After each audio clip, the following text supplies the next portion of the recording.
On today's episode, BK and I are going to nerd out a little bit about the Marvel Cinematic Universe and what's coming up for the year. We'll see you guys on the other side of the intro.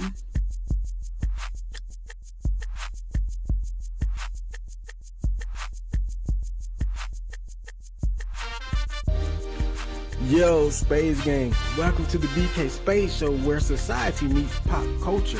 I am your host, the BK Space, and now I'm here with my very lovely co-host, Nova Kane, baby. Alright, Space Gang, do me a favor and head over to www.thebkspaceshow.com. That's www.thebkspaceshow.com, where you can get all the audio and video and purchase some really cool merch like mugs and this really cool society and pop culture hoodie. Now, Novocaine, do me another favor and tell them what else they gotta do. Head on over to Spotify, that's right, Spotify, and leave us a 5-star rating. 5-star rating, and head over to Apple Podcasts where you can leave us a written review. And you can leave 5 stars there as well. Absolutely. Thank you. Get them with the thank you. Alright, Space Gang, without further ado, we're gonna get into this show. Stay tuned.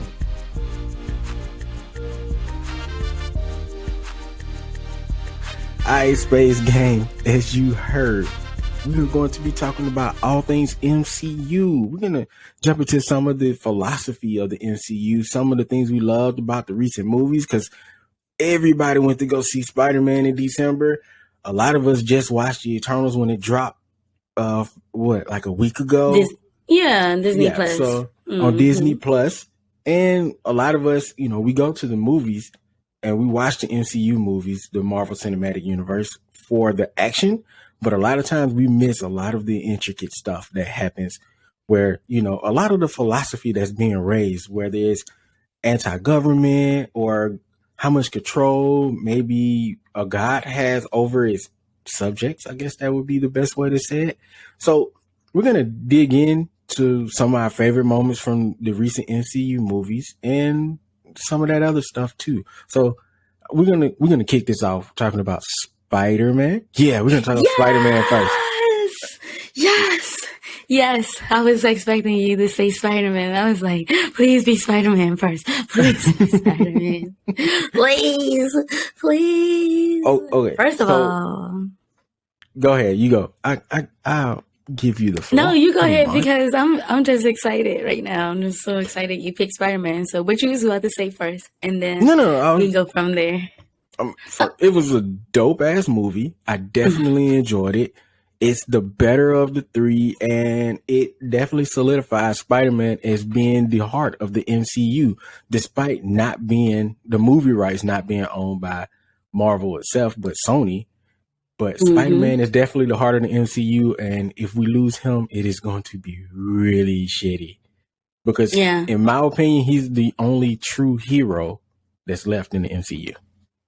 Oh, no, the F, you did not just say that. I think he might be for real, though. I'm being honest. I think he might be. Whoa. Oh, yeah, by the way. Damn, what about the new Captain America? No? I don't think so. I love New Cap, but Sam, in the sense, shout out. I love Sam. Sam is my guy. And I read the comic book, love the comic book, and I like where this is going. And hopefully the movie stick close to the comic book counterpart in that scenario, because it's very interesting. But we're not talking about him right now. We're talking about Spider-Man and why I think Spider-Man, why I think he's the only true hero of what we think modern superheroes are. Because he's the only one that has a secret identity.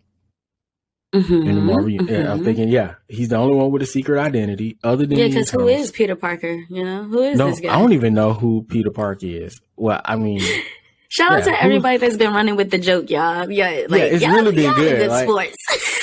It's been interesting watching them jokes, by the way, because I'm we all now have amnesia about who Spider-Man is. Like whoever he is, that dude is dope. By the way, whoever he is, shout out to Spider-Man.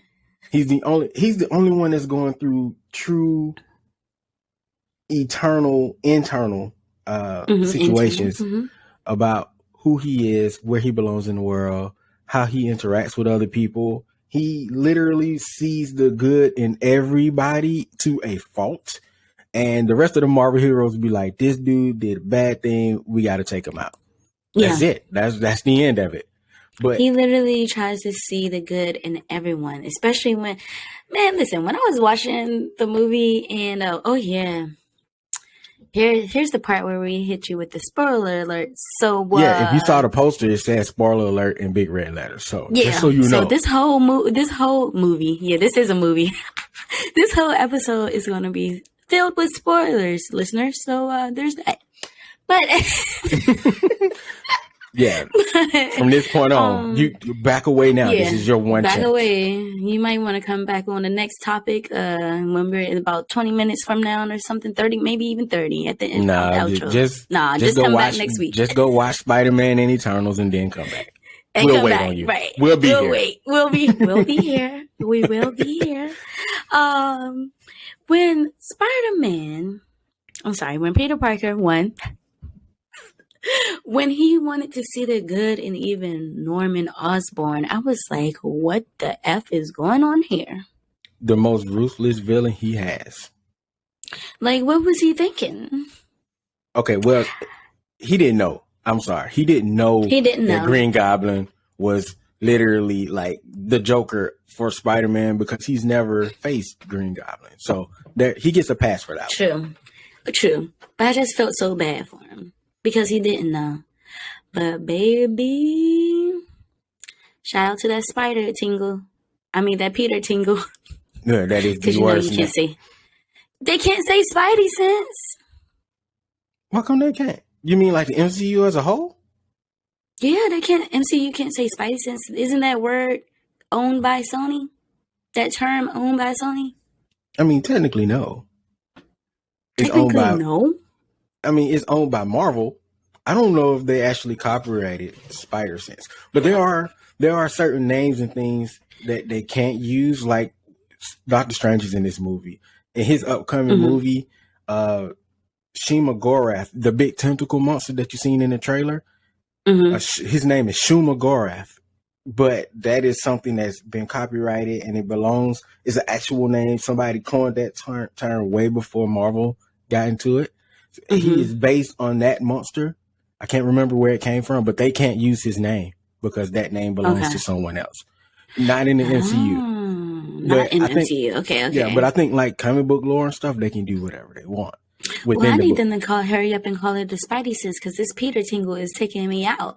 Even when they were on the Statue of Liberty talking about use your tingle. I'm like, what, bro? Right? Yeah. I honestly think they just do that because it's a running joke at this point. But hopefully now that he's ran into that he's ran into Spider-Man 1, Spider-Man 2 and Spider-Man 3 and Spider-Man 3. Yeah, hopefully, they get to start saying Spider Sense because this Peter Tinkle shit is trash. They really get rid of it. It is trash. Get rid of it. The joke has run its course now. Shout out to Peter Parker 1 because we are seeing so much character development from this first movie that when we're first introduced to him in Civil War till now. I cannot wait to see where they're going to go with this character. Like, he literally he wasn't really Spider-Man yet, he was still Spider-Boy, he was like Spider-Boy, but he becoming a man now. So and it's just really good to see how far they're going with this. Tom Holland, you're doing a great job, guy. He really is. Keep up the good work, guy. Okay. So let's talk about how this movie started. So at the end of the last movie, what was it? No Way Home? What was the last movie? Yeah, No Way Home, right? The first one was Homecoming, Far From Home, and this one was No Way Home. So Far From Home, at the end of Far From Home, spoiler alert for that one too, he ends up having a battle with Mysterio. Mysterio dies, but before Mysterio dies, he has his drones record saying that Spider-Man is Peter Parker. So as soon as that movie starts, and that Peter Parker killed Mysterio. Yeah, and that Peter Parker killed Mysterio. We saw JJ, Double J, Triple J, Jonah J. Jameson make his MCU debut because he was in the other Spider-Man movies. In fact, I think he's been in all three of them, 3 different universes, same JJ, and which is great, by the way. Anyway, at the beginning of that movie, at the end of Far From Home, we see him out Spider-Man in like Times Square, big ass screen. Everybody knows now. We jump right into that in the next movie, and we literally pick up from the aftermath of the other movie. So from right there, where that one ended, this one began, right? Mm-hmm. And we see the crowd start to hound Peter, asking him, is he Peter Parker? And then we see MJ, which is not Mary Jane, but she's still MJ though. Michelle Jones, she's still MJ. Mm-hmm. She's just his version of Mary Jane. We see them, the crowd was like, hey, are you his girlfriend? You know who he is. They're hounding her. He gets her, and then they fly off. And then my favorite moment from the entire movie, honestly, when he pulls out his phone after they get to safety, and he pulls out his phone, and then he's FaceTiming Ned. And then Ned was like, dude, he was like, dude. It was like my favorite moment. I laughed so hard in the theater. I think he was going to say the part when they go upstairs and Hannibal Buress, I forgot his character's name, but he's like the gym coach or whatever. Oh, that was a good moment too. And he's like, you're a monster. Are you talking about when they came to school the next day? Yeah, Mysterio was right. Yeah. Listen, Hannibal Buress, JB Smooth, and I don't know the other guy name, but as a trio, as an MCU trio, the chef's kiss. I love them together on screen. They are hilarious together. Facts. What else was one of my favorite movies? First of all, I went to go see the movie twice. Hold on, before we jump into that, let me finish the synopsis of the beginning of the movie. So now we get to the school. Everybody's happy about Spider-Man being there. We got Flash saying that he's Spider-Man's best friend. And he's saying he's Peter Parker's best friend. And Peter Parker's best friend, which is true. It's true that it's a lie. Said that way. Jeez. Oh my gosh. Did I just confuse myself? I think I did. Anyway, I think you did. That's where we get to the part with the 3 teachers. They called him a monster. Mm-hmm. Everybody's hounding Peter at the school, trying to get pictures and excited about the superhero. Wouldn't you? I would. Would I be excited about that? I don't get starstruck like that. So maybe a little bit though.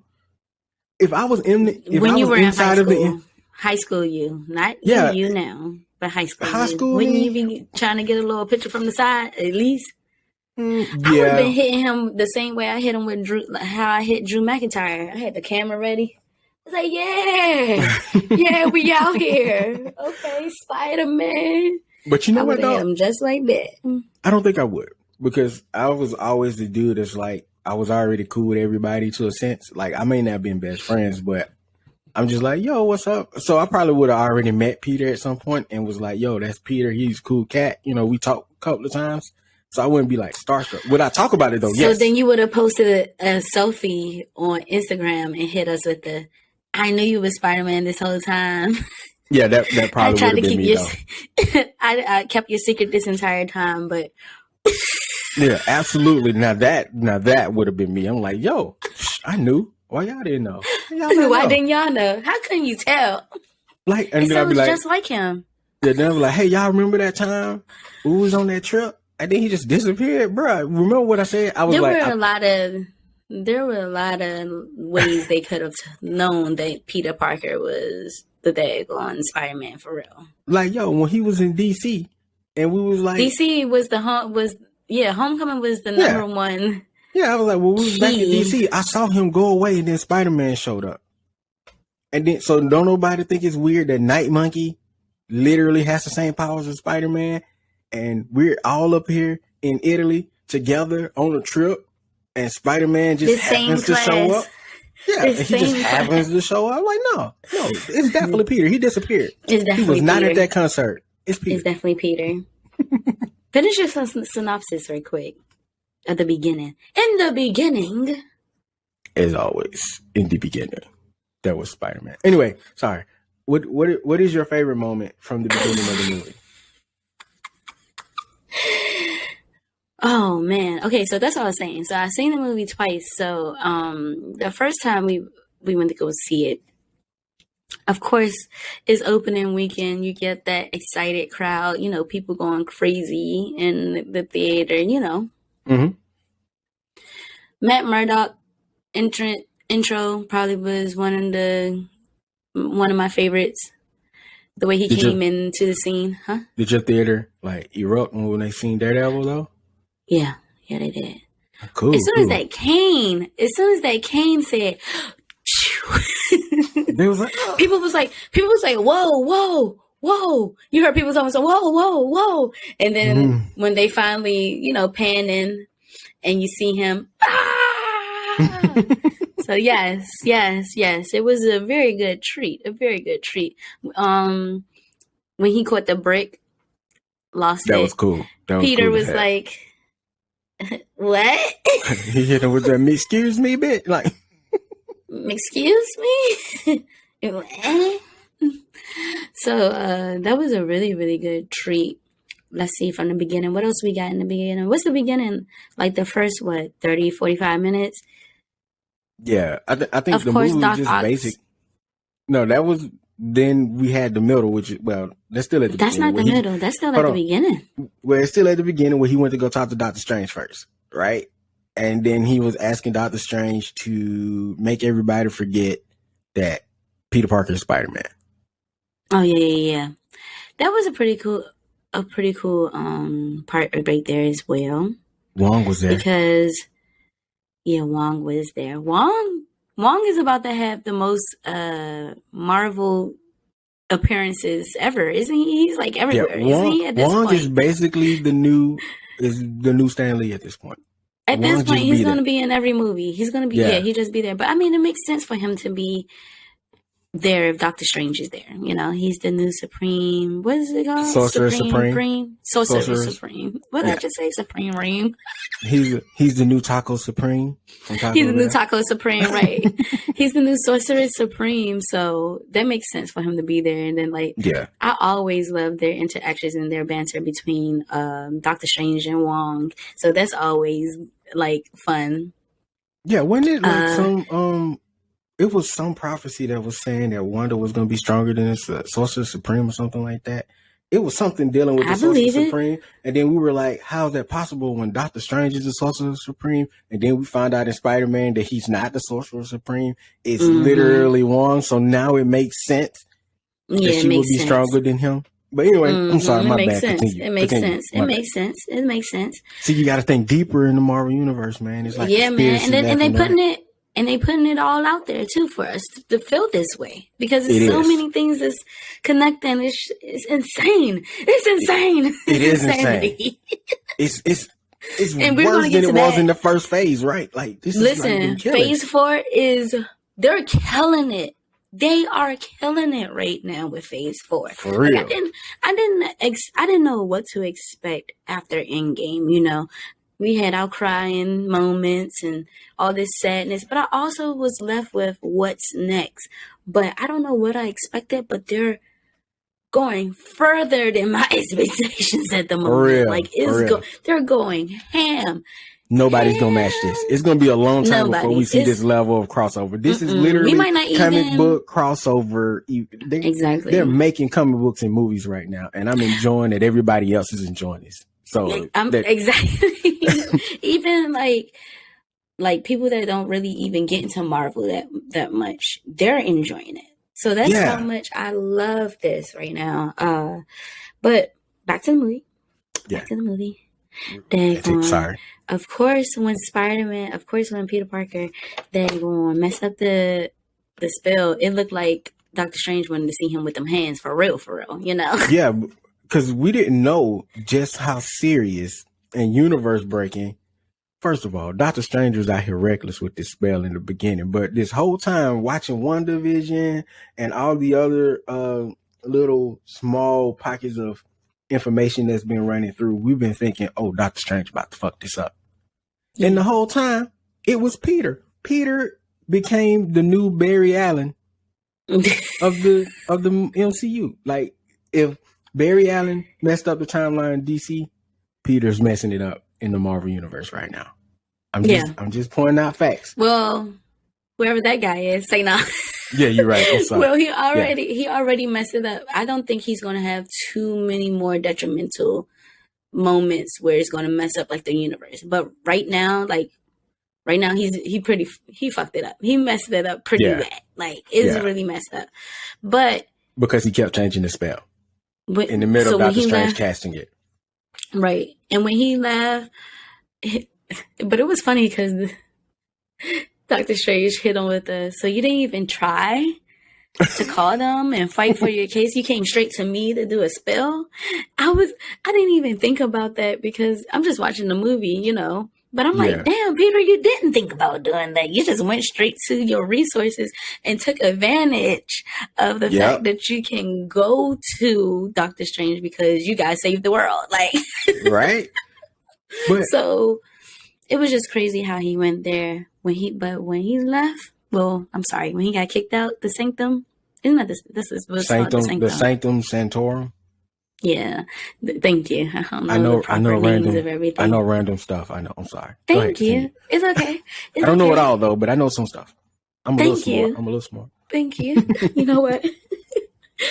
I'm through. So when he got kicked out and he, was trying to find a lady to get into MIT, and he made it to the bridge. The intro of Doc Ock, man. Even though we seen it in the trailer, we were still hyped for it though. Yeah, we were way too hyped. Way too hyped. Like it was still exciting because we didn't know how he was going. Even though, like you said, we saw it in the trailer, but we don't know how it's going to play out in the movie until we see it. We don't. How did we get there? Yeah. Because the trailers. How do we get there? Because Disney be messing us up with them MCU trailers. Case in point, in the Moon Knight trailer, which is an upcoming Disney show, by the way, on Disney Plus. In the Moon Knight show, make sure you watch it because he's crazy as hell. We saw him in the trailer, in the teaser trailer. We saw him punching something, and we just seen Moon Knight in his back to the camera. And we see him punching something. We didn't know what he was punching. But in the official trailer, you see that he was punching some really tall monster. So sometimes Marvel, you cannot always go on the trailers because they throw stuff in that you are not going to see in the movie. Or sometimes they only give you they don't give you the whole thing. Like we're going to talk about later in this Spider-Man movie. Go ahead, continue. I'm sorry. My favorite trailer was the Infinity War trailer. In the Infinity War trailer, we got the whole squad running and about to attack. That never happened in Infinity War. Yeah. Like it's like everybody that's in that, in that front line. Mm-hmm. We didn't get that until Endgame. So Facts. it was like a nice treat. What are you going to say about the trailer about Spider-Man? Oh, you want to talk about it later? We're going to talk about it later. We're going to talk about it because we're going through the whole movie. All right. So that bridge scene, I think the best part of that bridge scene was when he was fighting Doc Ock, and Doc pinned him on because he has the Tony Stark the special, the suit with the spider, the 8 arms, the 4 arms on the back. So Doc Ock pins him to the wall, the Iron Spider suit. That's what it's called, and he was able to absorb the nanotechnology from the suit into his tentacles. Yeah, that was lit.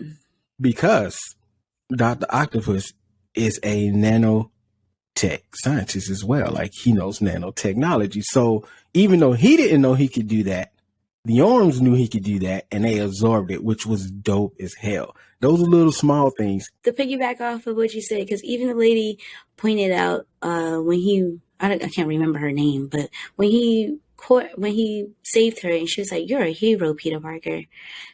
Spider-Man, you're a hero, That solidifies what you're saying, because even though all of that was going on, he made sure that everyone that was still in that proximity of Doc Ock was safe. Yep. He does not care about his own life when it comes down to saving everyone else. He didn't care about his own life. He saved everyone else. So I will definitely completely agree with you about he's probably the last true hero left. Hero, because everybody else got some shit with them.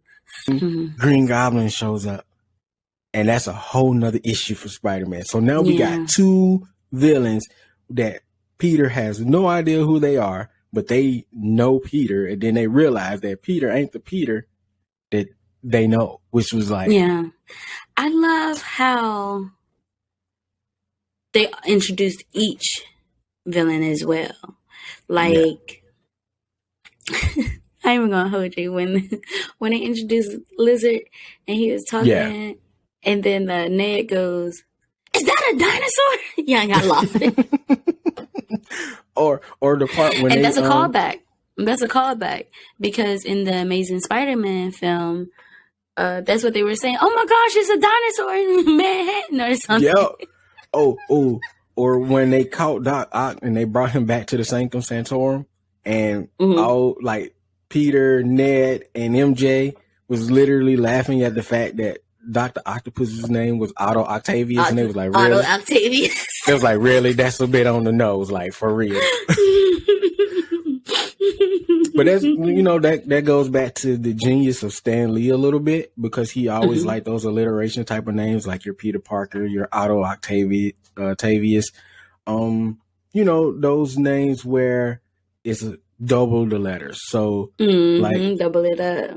Yeah. So if you was a black female and a superhero, 9 times out of 10, Stan Lee would have named you like Brianna Barker or something like that, which has always been kind of cool. I'm just saying that's how his mind was working. You right. Jamie Foxx was also there. That fight with Jamie Foxx is really good. I don't want to spoil too much of this movie. Oh man, I love that part. Okay, let's just go to the end of the movie. Let's just talk about random parts that we enjoy, because there's a part where he goes, I thought Spider-Man, he said, you go around saving people, you give to the poor, do all of these things. I really thought you were black. And everybody gets a little laugh. And then he goes, well, I guess there could be a black Spider-Man out there somewhere. And I was like, yeah, that was a good moment. But which was dope. Like, that line was hilarious, and everybody in my theater laughed. And then you heard some people was like, he's talking about Miles. And he may have been, but also there's a callback to Todd McFarlane, who used to draw Spider-Man. And that's before he left for Image Comics. In the interview, he was talking about Spider-Man and how he was saying that, basically Spider-Man, somebody was mugging someone, and the mugger said something, he saved someone, and then the mugger said something to him. I can't remember what he said, what he wanted him to say. And then he wanted Spider-Man to respond with, what color do you think I am under this mask? And then Marvel was like, no. You can't do that. And this is like what, the 80s, early 90s. So I can understand where we were in a society. They didn't want that for Spider-Man, because Spider-Man couldn't be black. So it was just one of the moments that he wanted to do that they refused to do, and it kind of was one of the moments that led to him leaving Marvel and going to Image Comics, and the rest is like real history. We got to talk about Image Comics and Spawn on a whole nother day, because because OG Spawn, if you look at the original run, he looks like Jamie Foxx. And in the new Spawn movie, Todd McFarlane that he's writing, he is tapping Jamie Foxx to play Al Simmons. But that's off. I'm sorry. I am off on another tangent. That's why I said at the very beginning we was going to nerd out, because that's what happens. I'm sorry. That's what happens. Every single time. And BK is a king of that.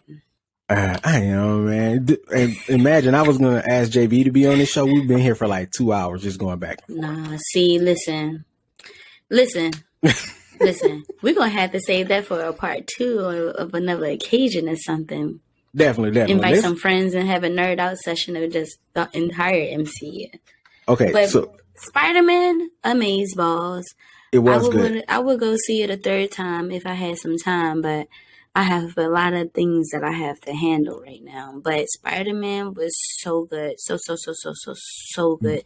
The little details. Can we talk about the huge spoiler? Let's talk about the huge spoiler of the movie.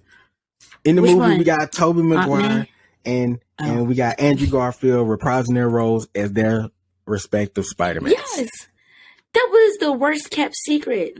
The worst kept secret. Shout out to Andrew Garfield. He was lying to everybody. Every interview he was having He did a good job. This movie, that man was like, "Nope, not in the movie. I'm really upset. Not in the movie. Sorry, not in the movie." You liar. Another moment, another couple of moments when the crowd erupted as well, when they were introduced through the portals. I just want to see Peter. That was hilarious. Ned finding out that he could use magic. Where are we going with this? Ned, future Sorcerer Supreme of the MCU. I'm calling it now. Okay. I'm here for it. Shit. Why not? Let's talk about when the big battle finally ended at the end of the movie. Everybody was apprehended and sent back and fixed and changed. Shout out to Green Goblin for his redemption because he was whooping ass through this whole movie. And Peter 1 was taking some L's. Peter was taking some L's in this movie. I mean, he stabbed Toby, man. Before you say what you got to say, before you say that part, because the other part that I thought you was going to say was the big spoiler, was the time that Aunt May died. Oh, first of all, somebody spoiled it on the internet for me. So whoever you are, fuck you, guy. If I ever see you, you might have to see me with the hands. I try to give people a warning. Even a little time period. I used to be the queen of spoilers. Oh, yeah, because I'm definitely about to bring this up. Why this is kind of ironic, by the way. And you know where I'm going with this. We talked about this in the last season at our, in our nerd out session that we had. So let's talk about it again one more time, and then we're gonna move on and how I felt about Aunt May and how you felt about it. When Star Wars first came back around for this third set of trilogies, right? Miss Nova came over here, most definitely spoiled. What did I say? Han Solo. Yeah, I think you may have said like rest in peace, Han Solo. I was so angry. Not because you spoiled it, not because she spoiled it, but because at that point I was not like a huge Han Solo fan, and I wanted to be surprised at the death. Okay, I wanted to be surprised at the death. And I told you I apologize. I try to apologize so many times. Look, I looked at my wife. I was like, honestly, I'm about to block her. She took that. Honestly, from me. I am still so sorry. Okay, and honestly, for real, with Aunt May's death, I thought something was going to happen to her. I didn't think she was going to die. From the trailer, I knew something was going to. Yeah, I knew something was going to happen. I knew something was going to happen because there has to be a definite point in Spider-Man's life for him to become who he is as Spider-Man. Yeah. Now, we did take a long ass journey for him to have this moment. Yeah. He most definitely got to it, though. He got to it. He finally had that Uncle Ben moment we've all been waiting for. I guess Uncle Ben just died of natural causes. Did they ever tell us how Uncle Ben died? They never had an uncle. He's never had an Uncle Ben, maybe. Or maybe they just never introduced him. Or maybe they were just tired of casting an Uncle Ben. I don't know. But they've never talked about Uncle Ben ever. Uncle Ben's name has not been mentioned in the MCU as Peter 1 uncle. I most definitely don't remember that happening. So the fact that he had this Uncle Ben moment finally, now I can officially say this is Spider-Man. At that moment, I was like, now we here. Now he understands. We here. He's Spider-Man. He is Spider-Man for sure. But a lot of people are like so upset that Aunt May had to pass. It had to happen, unfortunately. If you watch What If, you have grasped the concept of no matter what's going to happen in this universe or the next, there has to be a definite point for your character development. And that's just the way it is. Yep. Every superhero has that one tragic moment, and we never got that with Pete. Like, the hero journey usually starts with some tragic event. Not all the time, but some major event that the hero looks at and was like, this is why I became a hero. Up until that point, even though he was selfless and he was just doing things, he was doing those things because he felt like he had to do them. Now he understands that he has to exist for the purpose of saving lives. Like, I don't think he fully grasped that. Earlier than that, he was just like, hey, I'm working with the Avengers. And technically they did give us this moment for him, this Uncle Ben moment, and that was when Tony died. but you all hated that. Y'all was like, we're tired of Spider-Man Jr. Iron Man Jr. Iron is Man Spider-Man. Jr. And so, and the fact that we're getting Riri Williams as Ironheart later as the true successor to Tony Stark. She's getting a series on Disney Plus, right? Yeah, she's getting Ironheart, the series. And we're also getting the Armored War series, which right now, Rhodey is technically Iron Man. But Riri is I feel like Riri is going to be that protege. But they had to remove Spider-Man from that position so we can get to that moment. Because as long as Spider-Man was existing in the shadow of Tony, we were never going to get that. Which is why it was important for Aunt May to die, so we can have something for him to latch on to, and for him to disassemble himself from Rhodey. Not Rhodey, but from Happy. So I know that moment was definitely important. So him at the end of the movie, after the big battle, after everything, we're gonna save that for y'all. We'll let y'all watch that part. But in the trailer, you talking about in the fight? Yeah, in the trailer, there was a moment. You want to, because you look super. Go ahead, Charlie. You tell them what happened in the trailer. They CG'd the Spider-Man 2 and Peter 2 and Peter 3. I love the way he said that. But there's a part where Peter 2 and Peter 3 is actually CG'd out of the frame, and they're actually there the entire time. Yeah, because we see the Lizard take a big ass blow, and we're like, who punched Lizard? And we all went through like it was Venom or it was some other hero that came out of the blue to help. It would have been nice to see another Avenger in that position. Then it would have had brought the Avengers back together. Yeah, I know it would have been too much for the movie, but this was a really good, solid Spider-Man movie. This is the best Spider-Man movie, definitely of his trilogy. Super heavy hitting, all-star cast. I don't know. I'm gonna have to watch it a third time. Oh, I'm buying it. But I'm buying this on Blu-ray. Most definitely. This might be top 5 of my favorite MCU movies. This might be top 5. Before we get into all that, let's back up so we can finish the movie. Okay, so inside of the movie, at the end of the movie, Doctor Strange shows up finally. Because Peter locked him away in like another dimension. Shout out to Peter for whooping Doctor Strange's ass. Ooh. And another moment when he didn't whip his ass. He just got a W. Outsmarted him. Okay. Yeah, he just got a W. But it was a moment where Doctor Strange threw Peter out of his body, and I think this is important. I think this is a very important moment because when Doctor Strange hit him with the astral projection move, Peter was like out of his body, and Doctor Strange was about to take the box that held the spell, was evading. And Peter's body moved when it was not supposed to. Like nobody else can move their body. Like he's looking at himself outside of his body, like his soul astral projection was there, and then his body was still able to move and do what it needed to do to finish whatever it was he was trying to finish. And in this case, it was him keeping the box from Doctor Strange. It was like a Zenitsu moment. Yeah, and then Peter was able to get back into his body without the help from Doctor Strange. Now, I don't know if you guys know Spider-Man lore like most of us do, but I think that may be connected to the Madam Web side of this thing, where like all this, Madam Web, y'all know Madam Web, right? From the old school cartoon, where it's like all the Spider-Men are connected. I think so. I think I remember this. This is from the old school cartoon. Yeah. The thing about Spider-Man, I said that right. The thing about Spider-Man is there's one web, it's a mystical type of thing, and they're all interconnected, which is why you see Miles Morales into the universe, into the Spider-Verse, and you see all those different Spider-Man come together.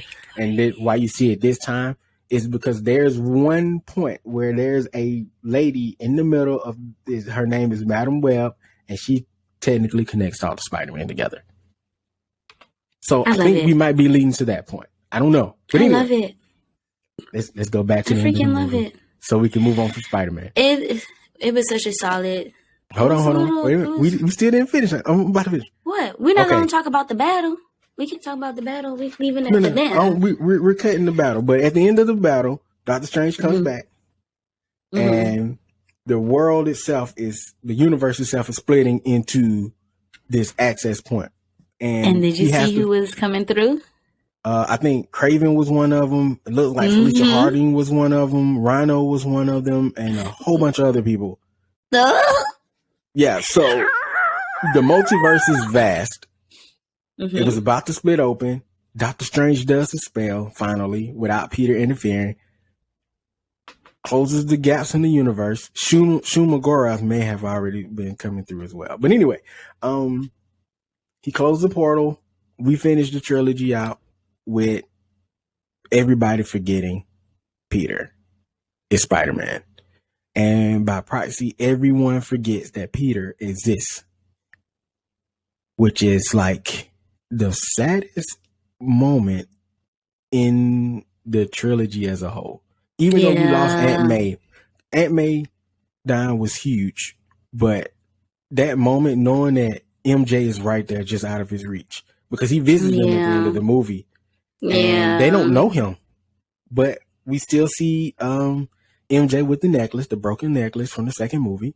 She and had a scar on her head. Yeah, a scar on her head. So everybody remembers what happened with them with Spider-Man, but I think in their memories is probably they never seen him unmasked. And I think that's or he just never existed.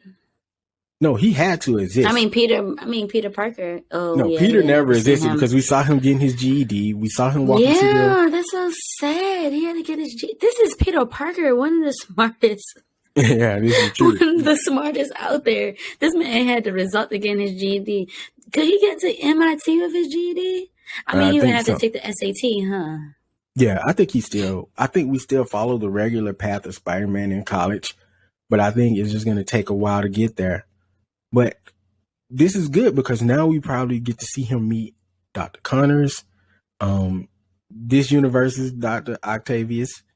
This universe is Norman Osborn. So there's still pluses to this, but the negatives is like when we see him visit the grave of Aunt May and Happy walks up and is like, "Who are you?" Basically, like he don't even remember the fact that Peter was related to Aunt May. That is sad. I know. But how did you know her? Through Spider-Man. Yeah, me too. Huh? Which means Peter continues to do everything that he normally would. He's still all his charity work. He still hangs out at Feast and help out at Feast with the homeless. He's still smart. He still smart. Exists in the world. He's just nobody knows him, which is no really one knows sad. him. No one knows. It's really sad. Nobody knows. The trouble I see. I thought that's where you was going with that. Oh, I don't know. Speaking of tragic endings, before we move on to Eternals, though, what did you think about the movie? It's definitely a 10 out of 10 for me. 10 out of 10? It's a 10 out of 10 for me. Like, it was very tragic at the end. It was like you said, the part when Aunt May passes away as well, because I was more hurt about Aunt May passing than I was Iron Man. I think I was more hurt. Oh shit! Nah, I ain't gonna agree on that. I can't agree to that. But it was definitely up there. And then Happy screaming at him, Peter, run, because he was gonna get arrested. You know. So it was just that part right there just was sad. Then they had to arrest Happy, and oh man. But there were so many great moments of the movie where it didn't feel like it was a sad movie, even though by the end it's really sad. He did all of that hard work just for no one to know who he is at the end. No one. But no. There's so much. Let's get into these Eternals talk really quickly so we can wrap this thing up today. Yeah, sure. Eternals is a rated. I'm gonna give it a B and a B minus C plus. I give it about a B. Yeah, I think I'll give it a B minus C plus, and it's only because that first half of the movie was a little bit of a struggle. It was a bit of a struggle. The execution was not good. The Okay, execution was the not execution good. was decent. It was enough to keep me The into CG the was movie. amazing. Yeah, it looked great. It was enough to keep me into the movie, but it wasn't enough for me to be like, "Oh, that was a Nah, the only absolute reason why I banger." stayed, for the first half is because I'm like, I'm a Marvel fan now, and Yeah. I want to understand who these people are. Fun Because I fact didn't know, about like, we talked about this in the last season, how I had no clue who the Oh Eternals yeah, were. we did have that conversation. Didn't we? Mm-hmm. I mean, So, and I like, wasn't like super familiar with them either. So yeah, so I feel like, though, like you said, the execution was lackluster. Like, they could have went a different way for their introductions for each character. But yeah, I understand the way that they went with it, because this felt more of like MCU romance than like MCU, we got to save the world again. yeah. But okay, so I can kind of understand why they went that way, and because we just seen Thanos happen, like that was a world breaking event. That was 12, 13 years to get to that point.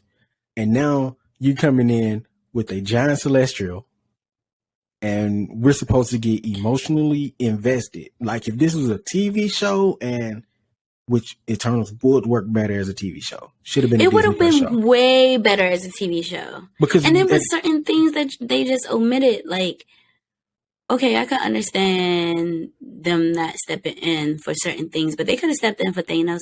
And, well, I'm glad that they didn't. Thanos was right. But they could have stepped in for Ego. Like, Ego was here and planted his seed on this planet and just kicking it with Peter Quill's mom. Yeah. And he's a whole celestial, and they did nothing. Oh, and I they think did nothing. That lies the issue with the Eternals. It was like coming in and balancing everything that we already know into something else. Because we already knew Thanos wanted for resources, because he wanted to save the universe for resources. At that point, that's what we thought. But in reality, when you watch the Eternals movie, you realize that if humans and real like people lives matter to the Eternals, because they plant their seed inside of a planet, and to grow new Eternals to keep the cycle going. Exactly. They need actual beings' lives so it can charge up the celestial that's inside the next planet. round. Yeah. Right. And then that celestial comes out, and then he creates life for like thousands of other societies, right? This is the thing though. If we had known that when Thanos was wrecking shop, we would have been on Thanos' side. Because in order to slow them down, and this is a theory, but it feels like in order for Thanos to slow those Celestials down and save lives, he had to eliminate half of the sources they were using. But I think if you could warp reality, you probably should have went for the let's just change and the fact that Celestials do this. Like, can we not do that though? Thanos was still right though. Oh yeah, he was absolutely correct. Like I am now. I mean, I was already cool with Thanos, but now I'm like Team Thanos a little bit. which is why Thanos. I think this is why I named the episode the way I did, because there's a lot of philosophy inside of the Eternals movie alone. Like it definitely goes. It makes you think. Like, okay, we have a God, right? And from what we know as what the rules of religion is, when you have a God, you do not defy the God. Period. And the role of the Eternals was to follow blindly, right?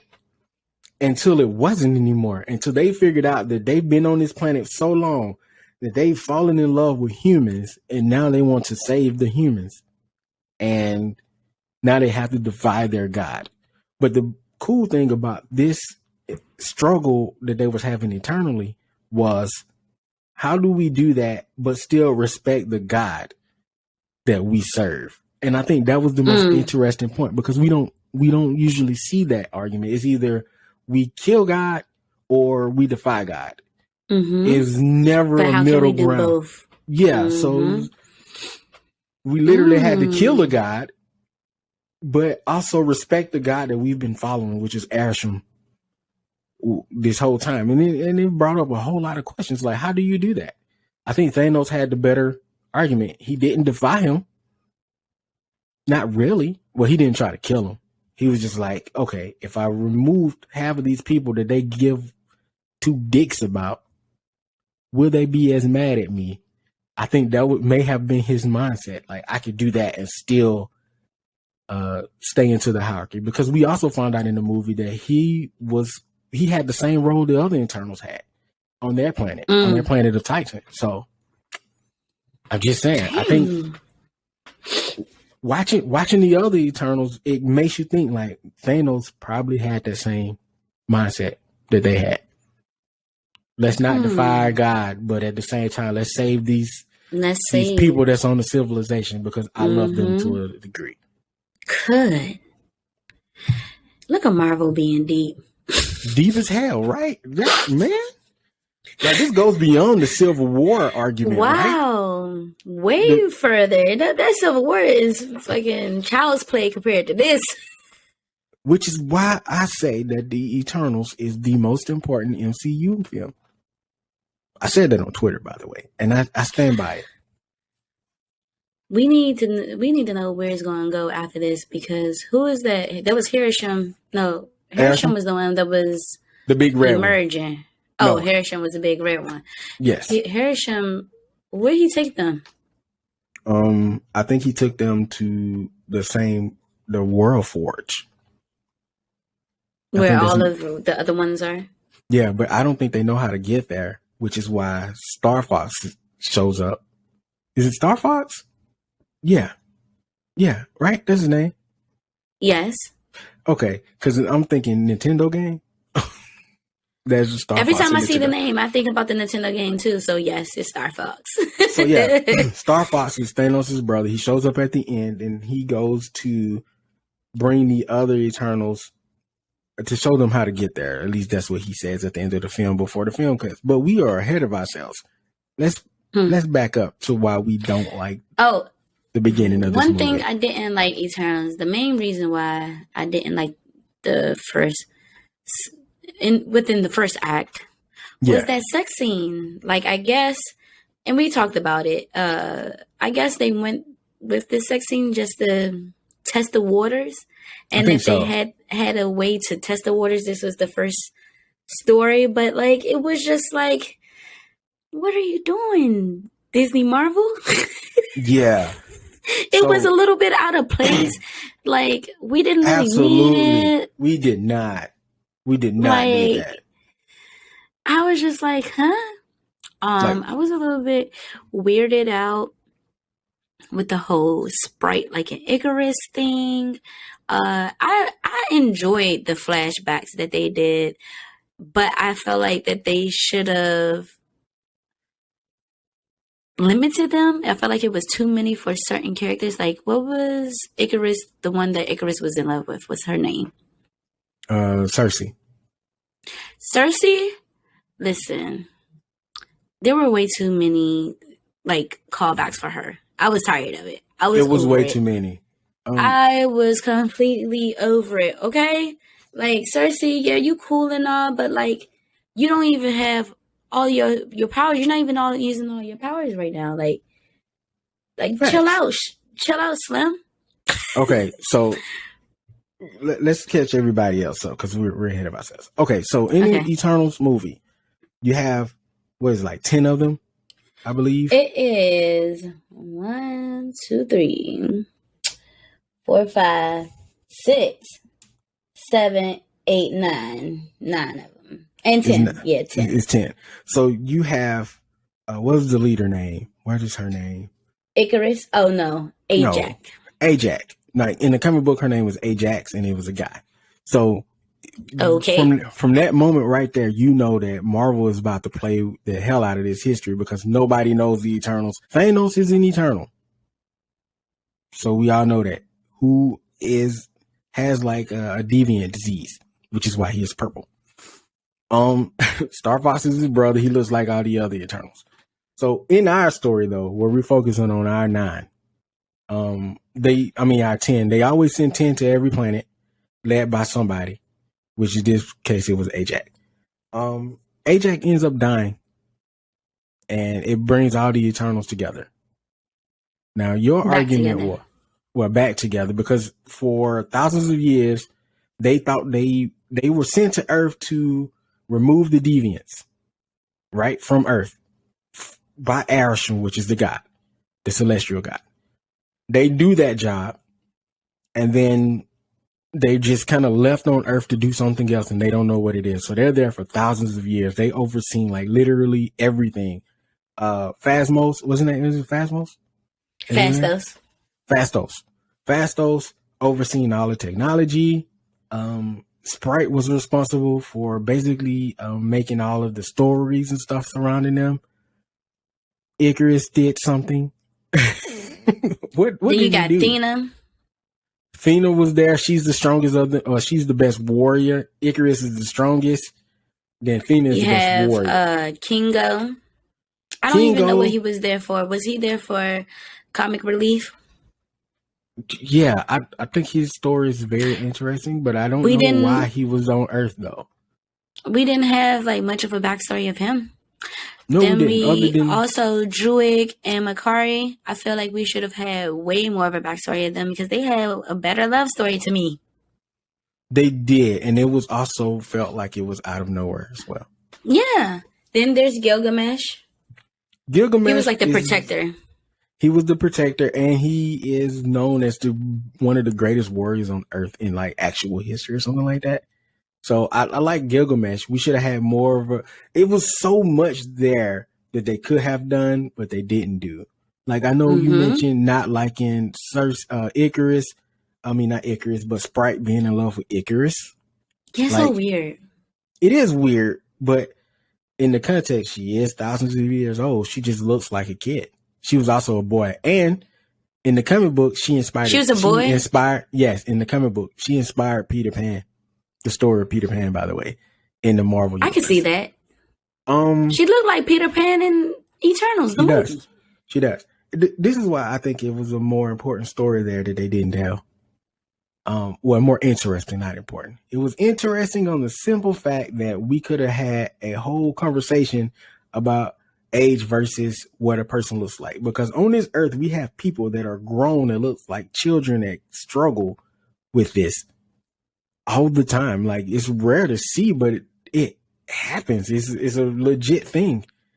Like there are grown adults that look like kids. You see them on the internet all the time, and they're often ridiculed and laughed at. And say no.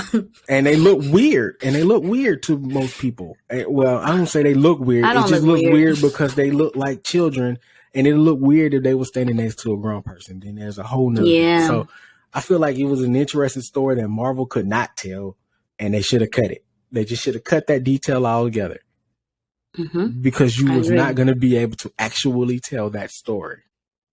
So I think we needed more flashbacks of her being in love with Icarus though. Sprite. We needed more flashback we didn't need to see them in love, but we needed to see that jealousy and that animosity. Have more understanding. Yeah, because the only time we seen it was that one time when she was like in a photo or something. Right? That's the only time. Like we needed more context there. As far as Cersei and Icarus goes, we needed less context there. Exactly. Yes, I agree. And people need to stop saying that this was such a great movie. It was just okay. It was just okay. Especially for Marvel, especially for like Marvel level movies. It was just okay. It was just okay. I agree. Because we've seen them do way better with less. And they had way too much to work with. You had 10 characters that needed 10 backstories. In this, we were fine with Icarus and Cersei. When he showed back up after they were running from that deviant that just randomly showed up in modern times and they didn't know it existed. When Icarus showed up at that point, that was all we needed.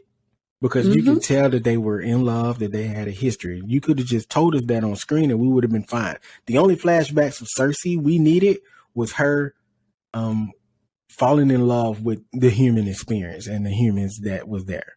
Like, that's it. Yep. You know, I'm here for that. and we could have seen him come up, try to do the whole make the bread thing and fuck it up. That could have stayed, but other than that, we didn't need nothing else. I like when Cersei finally stopped holding back and turned that thing into a tree, the deviant into a tree. That was pretty lit. Was it her stopping holding back, or was that because she had the little gold thing that was inside of Ajax that went to her when she went to go check on Ajax's dead body? Because Ajax chose her to be the successor? That's a good question. Does it give you extra powers? By the way, when they stood and they did the little charging thing, remember when they got the little suits on? This is why I said Icarus was not meant to be the second in command. If you pay attention to the succession line, it was Ajax, then Cersei, then everybody else, and Icarus was at the back. He was the last one. Excuse me. Yeah. Which made Icarus ain't shit, and I'm glad he flew into the sun. Say no, God forgive me for saying that. I mean, he's just a character. He's just a character on TV. Really he deserved it. It's not like he could do it for real. He deserved it. He really did, because he was just weird. I remember you saying we needed more contacts on Fastos. Oh yeah, I wanted to see more of his inventions. Like, did Fastos create the cotton gin? I don't know. And I also feel like he would have had a real issue with slavery. Had to be, right? Because they're the same color, right? But was Fastos black in the comic books? Yes. No, I don't remember. But if we follow in the lore of the Eternals and why they created the way they usually look like whatever civilization they have to impact. So that means he was probably like deep in the black community a lot. And the fact that they were still following protocol, waiting to go back home this whole time, he done fell in love. Got a kid. Inspired at some point inspired Tony Stark, because if you look at the way he does his powers, Howard Stark, or at least, well, I don't know, because it wasn't until Tony before we got like the holograms, like, you know, when he opened up the hologram and he does the thing and everything moves around when he creates stuff. So we didn't get that to Tony. So unless Howard was smart. Oh, you saying that Fastos was like the first to have like those holograms? Yeah, and he had to be being able to move it around with your hands and things. So I think he may have inspired Tony, and without Tony knowing, of course. I like how they even put that in there for the Eternals, because I'm a huge everyone knows I'm a huge conspiracy theorist, but I have like one of my favorite conspiracy theories is that that's how we're far in real life from our technological advancements, because of some alien that blessed us some centuries ago. Which is really cool with the Eternals, because that's why I say it's the most important film, because they literally inspired so much. That dagger that she transformed to that golden green one, and it was at the museum, like that was an important piece of human technology, to a sense, to the fact that it made it all the way to the end of the, you know, until like the beginning of the movie, and it was part of the museum experience exhibit. What else? It's just so much intricate stuff within the Eternals that we didn't catch, you know? But I don't know. What else is another major part of that movie that I thought was really good? Oh, the Black Knight. I know a lot of people don't know who the Black Knight is, but what was his name in the movie? It was Cersei's boyfriend. Yeah, her modern boyfriend. No, boyfriend. Oh no, her boyfriend. Yeah, they didn't break up. I forgot the Black Knight's actual name, but at the end of the movie, which is like the best part of the movie for me. Yes, it is. It was in the cutscene, and last cutscene in the middle of that movie when they found the chick with the super speed. What's her name? Makari. When they found Makari, that she was just on the ship the entire time. They were playing with a blade. Who was it? Was it Athena? She picked up the blade and Sprite. That was the ebony blade. Yeah, Sprite was it wasn't. Sprite was like, "What blade is that? Is that the ebony blade?" Oh, is and then that she was like, "No, that's Excalibur." This Excalibur, it's Excalibur. So King Arthur existed in the MCU, and then we fast forward to the end of the movie, where we see, I think his name Dame, where Dame was in the his office, and then he opened the blade, and when he got ready to touch it, it started like moving a little bit. And then you hear the voice. You hear the voice in the background. It was like, "Are you sure you want to do that? Are you sure you want to do that?" I was like, "Oh shit." Blade is in this motherfucking movie. Blade is in the Eternals movie, man. But what does Blade have to do with the Ebony Blade? Is that like a play on words? No, it's not. In the movie, the Black Knight, Blade, was it Doctor Strange and some other characters? They were like, what, the Midnight Suns? It's like two teams. The Midnight Suns. Oh, it's a team. Okay. Yeah, then there's another team where they're all connected. Thank God for letting me know, because this entire time I didn't know if that was just supposed to be a play on words. But y'all trying to say this. So I was like, what y'all trying to say? No. But I'm all the way here for that, okay? Yeah. I'm all the way here for that. I'm not going to spoil what the Ebony Blade does to his wielder. I'll let the MCU tell you that, because it might be different now. But there was a reason Blade asked him, did he want to do that?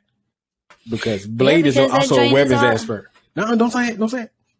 Oh, yeah, I'm not going to say it. We ain't got that far in the MCU yet, y'all. I already spoiled the fact that Blade is there. Yeah. I don't know. I think that's pretty much the most important part. Other than Thanos being right. Did we talk about Thanos being right? Thanos was right. We said it a few times. We didn't say why he was right. Well, yes, we did. We said why he was right. We definitely said why he was right. We definitely said why he's right. I think we had everything that we was going to say. I'm just really excited. I love the MCU. It has a special place in my heart. I enjoy the MCU too, because I like figuring stuff out, and it's so much to go into. There's still probably a lot that we're forgetting, and I know it is a lot that I'm forgetting, because that's why I'm sitting here thinking. I've been, especially these past 10 minutes, I've been sitting here thinking, like, I know I'm forgetting something that I wanted to talk about, but we could always come back, because that's what we did. Yeah, we could definitely come back to this topic, and maybe we bring some other people that was definitely watching the movie with us, or that have watched these movies. Maybe, I don't know. I'm not making any damn promises this season, because I made a few promises last season, and we ain't make it there. Yeah, a lot of people were either busy. Real life was happening for people left and right last season, including 2021. us. 2021 was definitely interesting, to say the least. And so far, 2022 has been as well. Child, we ain't even finished this whole month yet. I know. We only a few weeks in. Anyway, we got to end this conversation. I think we pretty much covered everything in those movies. We covered everything. Yeah, definitely. We covered everything. Yeah, not in chronological order, though. We just be so excited. Yeah. And I didn't write down any type of list this time. I just went off the top of my head. Right. This is just a conversation, people. But we got to end this show. So do me a favor. Head over to www.thebkspadeshow.com. That's www.thebkspadeshow.com, where you can get all the merch. That's not for free, but you got to pay for the merch. And you, for free, though, you can get all the audio and video of this show. Novocaine, let them know what else they need to do for us. Head on over to Spotify. Yes, Spotify, and leave us a 5-star rating. 5-star rating. And then head on over to Apple Podcasts, where you can leave us a written review and leave 5 stars as well, so we know which way to go, which way to grow. Yeah. I feel like she remixes that song every single time. Every time. Anyway, I don't know what I'm going to do with it. It's going to be a song one day. One of these days, it's going to be a real song. But, all right, Space Gang. Make sure y'all check out those MCU shows. We're giving them free publicity like a mug right now. And I have been the BK Space. This has been my very lovely co-host, Novocaine. Baby. Alright, Space Gang, y'all be cool. Keep it real. Don't do drugs. Stay in school. Marijuana is not drugs. It's marijuana. So, I wasn't expecting you to just say that. That's all, like, I don't know what the heck just happened. Don't do drugs. Yes, Space, don't do drugs. Alright, we out, y'all.